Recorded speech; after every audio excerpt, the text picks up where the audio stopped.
V-Guard presents कौन जीत रहा है, को पावर्ड बाय सेंसोडाइन एंड विमल। बोलो जुबां केसरी। मैं अपने सभी पत्रकार साथियों का धन्यवाद देता हूं कि हमेशा वोटिंग के दिन वोट डालने के बाद आपसे मिलने का मौका मिलता है और कई चुनाव हम लोगों ने गर्मियों में वोट डाले हैं। बीजेपी वालों को इस बात की भी सजा मिलनी चाहिए, हालांकि वो कहेंगे कि इलेक्शन कमीशन का फैसला है, लेकिन बीजेपी वाले जानबूझ करके गर्मी में वोट डलवाते हैं आपको तकलीफ पहुंचाने के लिए। हम लोग तो मेहनत करते हैं। हाँ, इनको जाना है अपने बूथों को राउंड करने, तो ये जो गर्मियों में वोट पड़ रहा है ये 1 महीने पहले भी वोट पड़ सकता है। मैं सभी अपने साथियों से और सभी मतदाताओं से अपील करता हूं, आज के दिन जब तीसरे चरण का वोट पड़ रहा है, ज्यादा से ज्यादा वोट पड़े। यही वोट है जो हमारे और आपके जीवन को बदल सकता है। सोच समझ करके मैं सभी मतदाताओं से अपील करता हूं, तीसरे चरण और अगले चरणों में जहां वोट पड़ेगा, सभी मतदाताएं ज्यादा से ज्यादा वोट डालें और यही वोट है जो संविधान और लोकतंत्र मजबूत करेगा। जितना अधिक वोट होगा, जितना अधिक वोट डाला जाएगा, उतना ही हमारा आपका लोकतंत्र मजबूत होगा, लोकतंत्र पे भरोसा बढ़ेगा। यही वोट है जो हमारे जीवन में बदलाव लाने का काम करता है।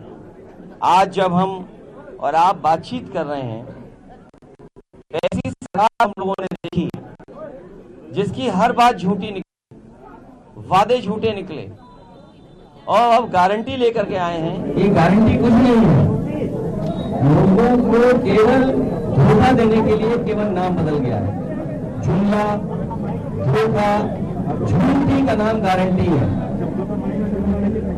ना किसान की आय दोगुनी हुई, किसान मारा मारा घूम रहा है, नौजवान के हाथ में न नौकरी है न रोजगार है, और जब भी परीक्षा लिखी उसने, वो परीक्षाएं उसके पेपर लीक हो गए, महंगाई चरम सीमा पर है। हम आप खुद महसूस करते हैं और आम लोग महसूस करते हैं कि महंगाई है आज, और महंगाई इसलिए भी है कि भारतीय जनता पार्टी कुछ लोगों को मुनाफा पहुंचाना चाहती है। उन मुनाफे से इलेक्ट्रल बॉन्ड ले रहे हैं और उनके खाते में जा रहा है। आज अगर हम महंगाई देखें, गाड़ियां तो बहुत महंगी हो गई हैं, मोटरसाइकिल की कीमत क्या हो गई है? 2014 में कोई चीज किसी की कीमत क्या थी और आज कीमत क्या है? ये सब मुनाफा ज्यादा कमाने दे रहे लोग, उसकी वजह से भी महंगाई है, भ्रष्टाचार की वजह से महंगाई है। और फिर बड़े बड़े सपने दिखाए इन्वेस्टमेंट के, कहीं इन्वेस्टमेंट आया हो जहां नौकरी रोजगार मिले हो,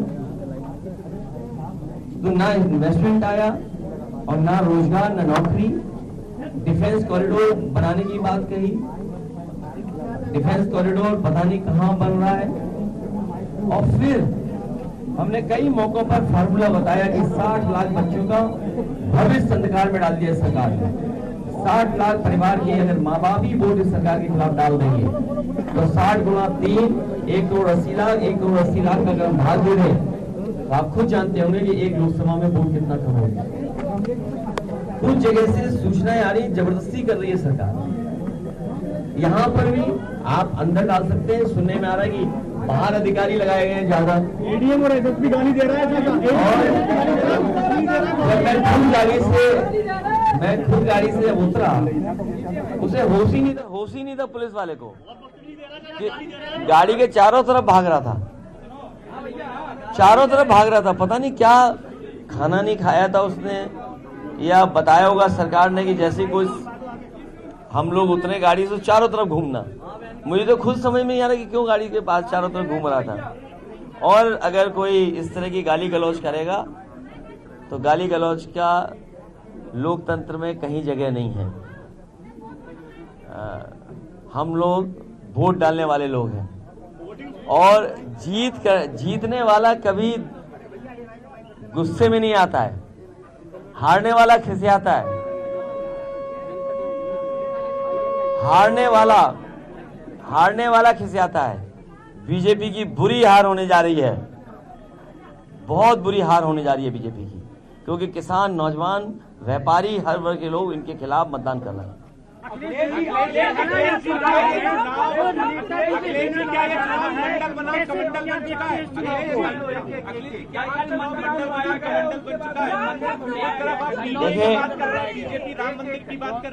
देखिए आप लोग बीजेपी की चतुराई से सावधान रहें और कभी कभी हमें भी आपकी चतुराई से सावधान रहना पड़ता है।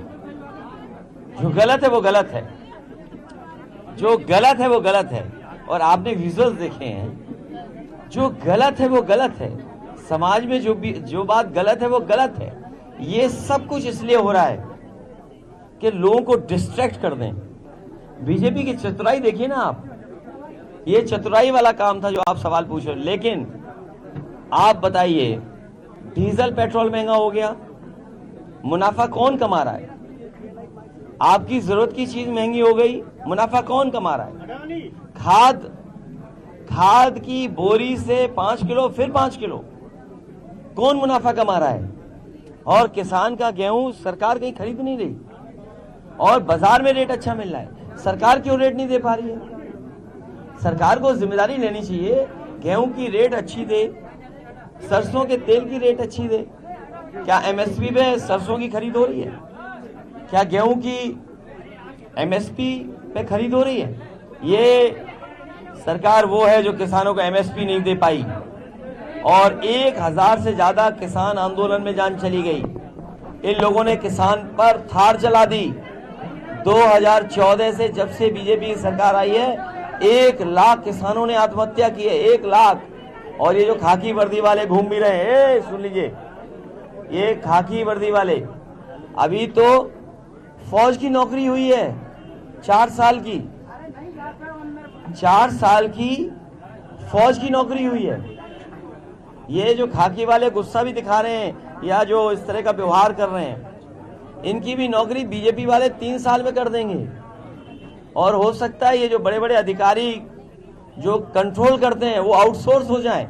और हम तो अपनी जिम्मेदारी के साथ अपने पत्रकार साथियों से कहता हूं, आप जानकारी करिए कि लेटरल एंट्री में जो लोग आए थे, लेटरल एंट्री में जो आए थे, बाबा साहब भीमराव अम्बेडकर जी का दिया हुआ संविधान के तहत तो उनकी अपॉइंटमेंट हुआ नहीं, आरक्षण के तहत तो अपॉइंटमेंट हुआ नहीं।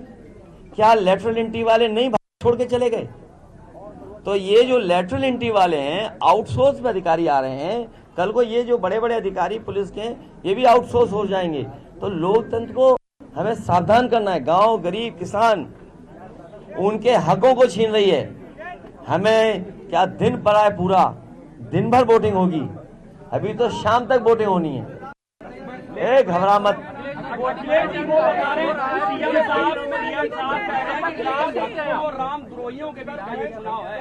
ये संविधान मंथन होने जा रहा है। एक तरफ जो यहां दिखाई दे रहे हैं सब लोग, आप भी लोग संविधान रक्षक हो, और दूसरी तरफ वो लोग हैं जो संविधान के भक्षक हैं। समुद्र मंथन की तरह संविधान मंथन होने जा रहा है। संविधान की रक्षा, संविधान को बचाने वाले लोग, संविधान के रास्ते पे चलने वाले लोग और मनमर्जी वाले लोग नहीं हैं। यहाँ संविधान की बात करने वाले लोग हैं, मनमर्जी बात करने वाले नहीं हैं यहाँ पर। और फिर सत्ता में खींचतान चल रही है। सत्ता में बीजेपी के अपने अंदर खींचतान चल रही है कि सत्ता किसके हाथ में हो। ये बात किसको नहीं समझ में आ रही है? ये जो आत्मतुष्टीकरण के लिए जो बयान देते हैं, ये बयान किसी और के लिए नहीं दे रहे हैं, आत्मतुष्टीकरण के लिए बयान दे रहे हैं लोग। और ये चतुराई से हिसाब किताब करते हैं, चतुराई से बातें करते हैं। ये जो स्लो पैटर्न है वोटिंग का, ये स्लो पैटर्न तो इसलिए है कि अधिकारी ऐसे लगाए गए हैं कि वोट न डालें। ये जो अधिकारी हैं कई अधिकारी, आप जनता से पूछ लीजिए उनका व्यवहार कैसा है, गाली गलौज कर रहे हैं, बताइए। और मैं यहाँ की भाषा में बोलता हूँ, जब मैं गाड़ी से उतर रहा था तो भेरिया के भाग रहा था इधर उधर। यहाँ की भाषा में आप खुद देखिए, अगर विजुअल देखे हो तो जब मैं वोट डालने आया हूं तो भेरिया के घूम रहा था गाड़ी की चारों तरफ, भेरिया के। तो ये बताओ तुम भेरिया क्यों रहे हो भाई, हारी तो रहे हो। अच्छा, उनसे ज्यादा झूठ, अरे ये जो बात कह रहे हैं, बातें झूठी, झूठे वादे किसके हैं बता दो आप। ये बात ना आपको हमसे पूछनी है, आप केवल ये पूछिए, आप ही पूछ लो कि बातें झूठी, वादे झूठे किसके हैं।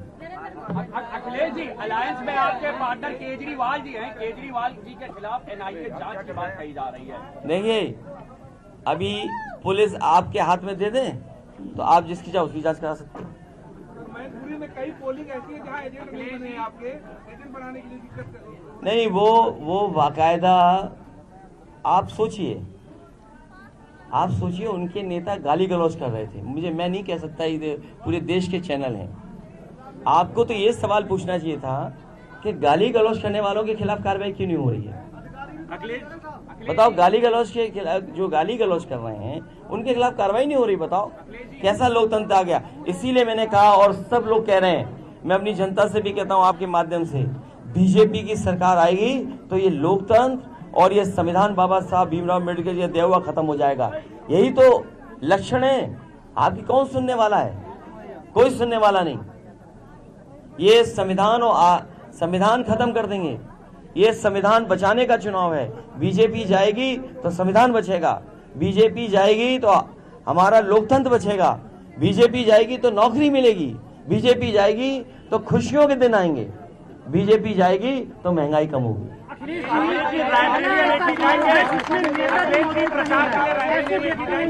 लेकिन नेताजी नहीं है हमारे बीच, लेकिन नेताजी ने जो रास्ता दिखाया उस रास्ते पे हम लोग चल रहे हैं और लगातार उस रास्ते पे चलेंगे। गवर्नमेंट है और ओबीसी का जो रिजर्व वो मुस्लिमों को भी दे दिया है। बार-बार भाजपा के नेता मेरे पत्रकार साथी, जरा पढ़ो आप, ये समय नहीं है विस्तार से बताने का। आपके लिए पीडीए क्यों खास है? जो मूल भावना थी बाबा साहब भीमराव अम्बेडकर जी की और मंडल कमीशन की, जो मूल भावना थी, मूल भावना से आप डाइवर्ट हो गए। बीजेपी के लोग ये जो सवाल उठा रहे हैं, बीजेपी के लोगों को कहना चाहिए और बताना चाहिए कि आप मूल भावना से नहीं अलग हो गए। और आपको हम बता दें, आप भी जानते हो ये बात, पहले पिछड़े, दलित, आदिवासियों के बच्चे ऊपर जनरल में भी चले जाते थे, मेरिट में। और आज मेरिट अगर आप देखेंगे तो जनरल से भी बेहतर मेरिट कई पिछड़े, दलित, आदिवासी भाई नौजवान की है। तो आप बताओ, पिछड़ों का, दलितों का, आदिवासियों का आरक्षण किसने छीना? बीजेपी ने छीना। बीजेपी, इसीलिए मैंने कहा बीजेपी बहुत चतुर पार्टी है, बहुत चतुराई से काम करती है। और अगर ऊपर वाला स्लैब है, जिस स्लैब की आप बात कर रहे हो, आप बताओ उस स्लैब में सबसे ज्यादा लाभ है कि नहीं है जिनकी बुराई कर रहे हैं ये लोग? आप खुद सोचिए ना। आप मुझे, मैं आपके ही सवाल का मैं आपसे सवाल पूछता हूं, पूछना नहीं चाहिए लेकिन फिर भी पूछता हूं। जो 40% है उसमें कौन कौन है बताइए, और उनकी आबादी कितनी है? ठीक है नहीं, आप बताइए ना। आप बताइए, जो बीजेपी की रणनीति है उसमें क्या है रणनीति, बताइए ना आप। जो ज्यादा मिला है कम आबादी को मिला है, और उसी में मुस्लिम भी हैं, सिख भी हैं, ईसाई भी हैं। क्या धर्म नहीं है 40% में? मैं आपसे पूछता हूं, क्या आप मुझे बताओगे 40% में क्या धर्म नहीं है? नहीं, आप बोलिए ना। जब 40% में धर्म है और पिछड़े और दलित को बांध दिया आपने, वो ऊपर नहीं जा सकते हैं, तो सबसे ज्यादा बीजेपी ने किसके हाथ धोखा दिया है? सोचिए आप। जो ये बात कहते हैं, और गणित लगाइए, आप गणित बैठ करके लगाइए। जब आप गणित बैठ करके लगाओगे तो आप पाओगे कि बीजेपी वालों ने सबसे ज्यादा धोखा धर्मों को भी दिया है और जाति के आधार पर जो आरक्षण मिला उसको भी। अखिलेश जी रायबरेली में भी जाएंगे प्रचार के लिए? वो जब समय आएगा, जैसे जैसे फेस चुनाव आगे बढ़ेगा, हर जगह प्रचार में जाएंगे। अखिलेश जी कल काशी कनेक्शन बता रहे, कह रहे काशी मेरी माँ है। हैं? काशी को अपनी माँ बता रहे, तीसरे चरण चुनाव में पीएम। देखिए, अब देखिए ऐसा है, देखिए कोई मैं टिप्पणी कर दूंगा तो बात बहुत आगे तक चली जाएगी, बहुत आगे तक चली जाती है। देखिए एक मिनट, कहने को हमारी धरती माँ है, कहने को धरती माँ है, गंगा माँ है, यमुना माँ है, नदियाँ सभी माँ हैं, तो इसमें कौन सी नई बात है? हमारी आपकी सबकी माँ है, धरती जो है हमारी आपकी सबकी माँ है। लेकिन उन्हें जवाब देना चाहिए जो क्यूटो और माँ गंगा को साफ करना चाहते थे। बसपा के प्रत्याशी कौन सा? बीजेपी। जैसे जैसे फेस आगे चुनाव रहेगा, सभी समाजवादी पार्टी के प्रत्याशियों के लिए वोट मांगेंगे। और क्या बीजेपी सबके लिए वोट नहीं मांग रही? आपको सवाल ये पूछना चाहिए, गाड़ी है कि मोटरसाइकिल आप पे? आप बताओ एक मिनट, नहीं जस्ट फॉर इंफॉर्मेशन, उससे बुरा मत मानना। आप बताइए, आप पे गाड़ी है कि मोटरसाइकिल है? गाड़ी है, तो आप खुद पता करना। जो मोटरसाइकिल, ये सब नौजवान जानते होंगे, 60,000 रुपए में आती थी। अरे रुक जाओ, अभी रुक जाओ। जो मोटरसाइकिल 40,000 50,000 में आती थी, अब कितने में आती बताओ? एक समय था इस देश में, याद कीजिए आप, और मैं आपको याद दिला रहा हूं कि जब बंगाल से एक प्लांट हटा था और गुजरात में चला गया था, उस समय क्या क्या बातें कहेंगी थी कि वो मोटर गाड़ी कितने रुपए की बिकेगी। और आप पता कर लो, जितनी भी गाड़ियां आप खरीद रहे हो 4 व्हीलर, 2014 के बाद क्या उन मोटरसाइकिलों की कीमत दोगुनी हो गई कि नहीं हो गई? ये जो वीवो है, वीवो, ये ओप्पो और ये सैमसंग, इन तीनों को जमीन नोएडा में किसी ने दी थी? समाजवादियों ने।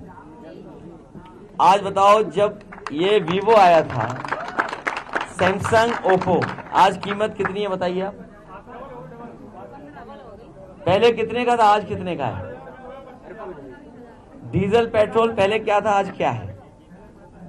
और आप तो खुद जानते हो कि आपके कैमरों की रेट कितनी होगी बताओ? बोलो ना आप।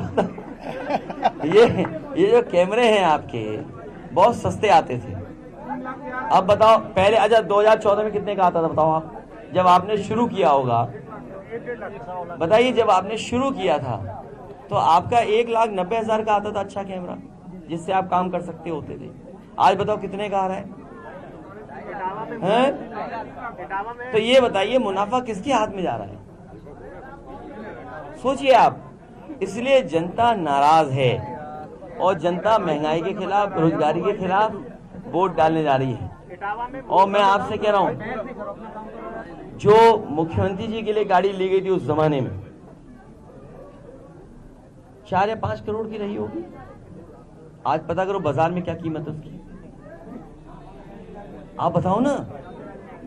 आप सोचिए, आप हिसाब लगाना। और हैं ये आप तो हिसाब लगाना, लगाओ हिसाब जरा। पहले कितने की थी गाड़ी? आपकी खुद की गाड़ियां कितने की थी? दुगनी की होगी कि नहीं होगी? वो छोड़ो, टायर बदलवाते होगे, बताओ टायर कितने का हो गया? साइकिल की होगी, बताओ आप, साइकिल कितने की है? मुझे याद है कि बहुत सारे यहाँ ठेलों पर, बहुत सारे यहाँ ठेले पे 1 रुपए में चाय मिलती थी। 1 रुपए में चाय मिलती थी। आज बताओ चाय कितने रुपए की है? अब वो जो पार्ले का बिस्किट इतना बड़ा मिलता था, नहीं, कितने का हो गया बताओ? अब इतना हो गया। और जब बीजेपी की सरकार आ गई तो इतना रह जाएगा। अच्छा, और साइज, बहुत सी टूथपेस्ट दवाइयाँ, साबुन। बताओ, आप बताइए, साइज छोटा कर दिया कि नहीं कर दिया? साइज छोटा हो गया कि नहीं हो गया? अरे भाई कहाँ रह रहे हो आप लोग? भाई आप लोग की मदद करो हमारी। इटावा में सर प्रधानमंत्री जी कहते हैं कि इटावा और प्रदेश की पहचान वाली कट्टा फैक्ट्री किससे थी? कट्टा फैक्ट्री। उन्हें चंबल आगे घूमना चाहिए। देखो शेर दहाड़ रहे हो वहाँ पे, और तुम तो इटावा ही के लग रहे हो। इटाए के हो कि इटावा के हो? इटाए के हो, इटाए के हो। अखिलेश जी, आप और राहुल जी की केमिस्ट्री कब देखने को मिलेगी? अरे तुम फिजिक्स देखो या केमिस्ट्री देखोगे? बहुत जल्दी देखोगे। ए भगवान, आप अरे एक मिनट, हमारी ये जो पत्रकार साथी हैं कह रहे हैं कि मुख्यमंत्री जी का विजन 25 साल का है। कितने लोग सहमत हैं इससे? अच्छा, और आप विजन कहीं और देखने मत जाना, आप कहीं बाहर की हो। ये जो प्राइमरी स्कूल बना है, एक मिनट, ये जो प्राइमरी स्कूल बना है, ये जहां पर हम वोट डाल के आए हैं, ये सरकार के लिए मानक बनाए थे कि इसी तरह के अब प्राइमरी स्कूल बनने चाहिए हर जगह। क्योंकि जो हमारे प्राइमरी स्कूल है बने हुए, कहीं 2 कमरे, कहीं 1 कमरा, और फिर कहीं अलग अलग जगह बनाए, जिससे कि बच्चों को इधर उधर जाना पड़ता है। एक जगह बैठ करके टीचर्स, स्टूडेंट्स और उनको स्पोर्ट्स या जो और चीज़ों की सुविधाएं वो देनी चाहिए। ये विजन समाजवादियों का है। और जो आप जिन मुख्यमंत्री की बात कर रहे हो, उनका विजन है जो नई भर्ती सड़क पे देखो आप।